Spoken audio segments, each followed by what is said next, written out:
Hey guys, so in most of my videos you hear me repeating myself a lot. Well, I don't mean to do that, but this time I'm going to repeat myself on purpose because to me this is so important. And if I could kick my own ass, I probably would. If you're going to spray epoxy, make sure you keep that 7-day window. Otherwise, you're going to spend another 8 hours sanding, which is what I've just finished doing, and it's 3 o'clock and I'm still not completely done. Every nook and cranny on everything. I still have to go over the bottom of this.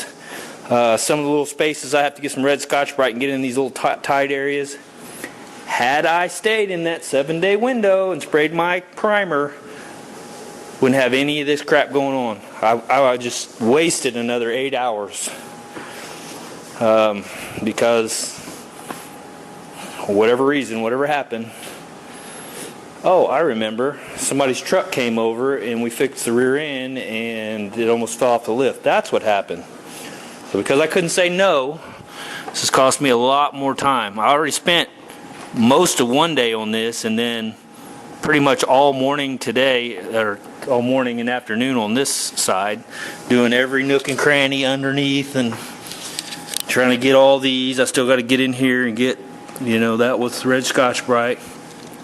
But for the most part, I'm there until I find something else I missed.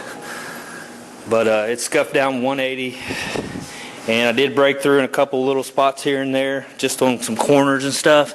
They say that's not that big of a deal, as long as it's under the size of a quarter, I guess. I don't know exactly how that works. I don't know how primer works as far as grabbing to metal. The primer I use is not direct metal, so I don't know if the bond with the other stuff just keeps it where it's supposed to be. But they say if you go over, like here, I broke through, that's probably right at the size of a quarter. So I'm going to mix up a little bit more epoxy, and while I am, I'm going to go back over some of these other little areas that I broke through to metal and hit those. But I'm just going to spot this in. I'm not going to repaint the whole thing with epoxy. Yeah, I don't really see too many other spots. There's just a couple of little spots here and there. But yeah, for the most part, it's ready. This, he decided he doesn't want to go with the chrome trim, so this is actually going to be painted the same color as the car.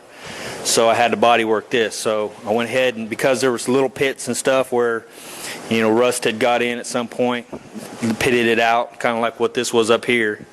I went ahead and just used some of that Evercoat Ultra and put a coat over top of this and then just blocked it pretty much for the most part off, just to where it'd get in the little pits and stuff like that. Then of course you can see there I went ahead and put some of the glazing putty down in some of the pits. I haven't started sanding on that yet, but I just thought, shit, well, I had it out because I was doing it up here. I'll just go ahead and cover some of those and get blocking on that. But yeah, you can see here I had a couple little pits, and so I went ahead and filled those in. Not too bad. Same on this side, and you can see here, that'll focus in. Let's see. Sometimes putting your finger there helps. You can see here it had the little pits and stuff in there. Well, I just filled that in with a little bit of that filler, blocked it down to where those pits will be smooth, and then I'll high build over that, and that should take care of it, hopefully. Had a little bit of a high spot here, tapped it down, put a little bit of petticoat in there, and I'll feather that down, and hopefully we'll be good to go. But I thought I'd give you a quick update on this. I'm working on it a little bit today. I've got a little divot here I need to fill in, a couple little divots here. So yeah, so I blocked that down. I'll get it in and get it going. I'm not too sure how much high build will fill. I was surprised that this didn't fill, but I'm thinking that that's probably in the slick sand itself. That's not in anything else. That actually is just little pits that were in the slick sand. So because that's, it's basically in the slick sand. It's not dropping down below that. So I don't know. So that's what I got for you today so far. I'm gonna get this knocked back down. I gotta go back over this with red Scotch-Brite, every detail, and get all the little nooks and crannies, all these little spot welds that you can't get to with a flat piece of paper. I mean, all that stuff, you gotta get it, you know. If you don't, you risk losing adhesion, or at least from what I understand. So, you know, it's a lot of freaking work when you do it the wrong way.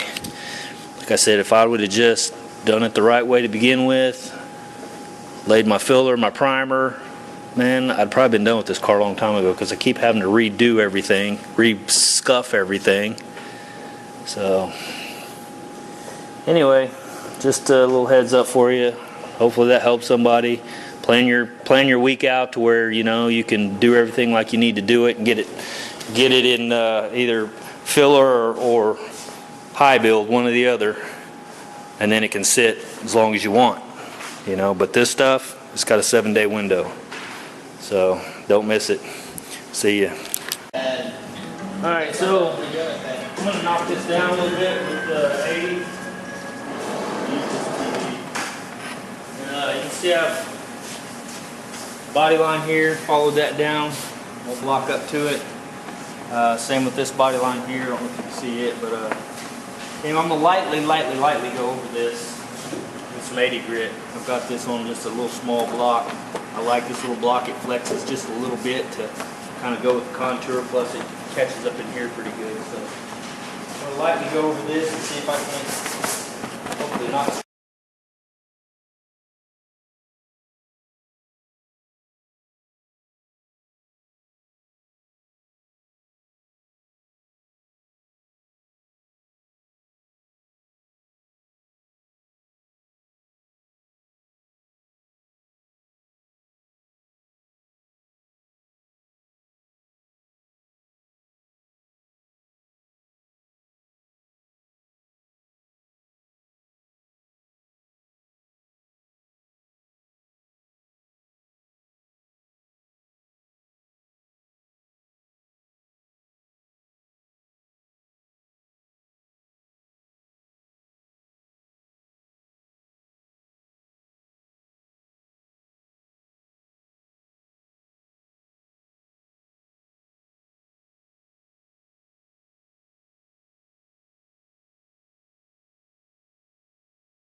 Tell you one thing, if this car is not absolutely freaking straight as it can possibly be, I probably won't make videos. I probably won't do body work anymore.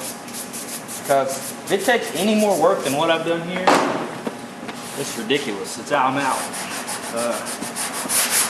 This is absolutely so much work to get this thing just so.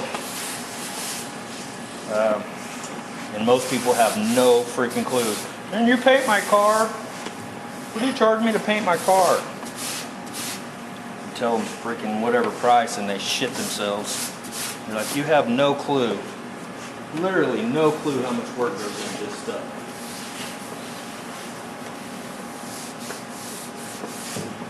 Alright, see ya. Alright guys, there that is in 180, blocked out and ready for primer. I've got a couple little spots I got to fill with a little bit of putty coat. But you can see the line there. Came out nice and straight. Just ran the tape right on up to it.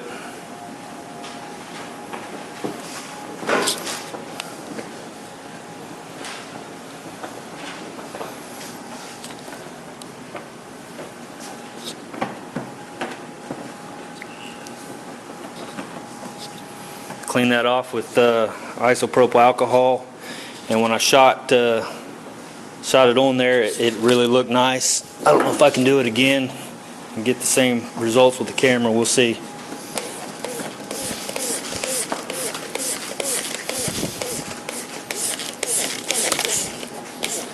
Yeah, it's making it kind of look all runny, but you kind of get the idea.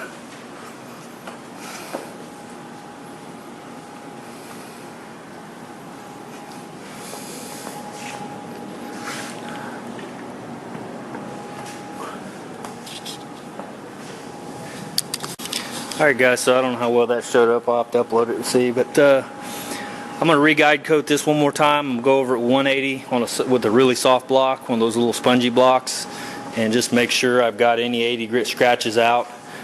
I've got to go over these a little bit. I can still feel just where I put that putty coat in there, it's still a little bit high. So I'm going to run over that real quick. And then, don't know, put the doors and fenders back on, start blocking, get that body line all set up, and we'll see what happens. All right, see ya.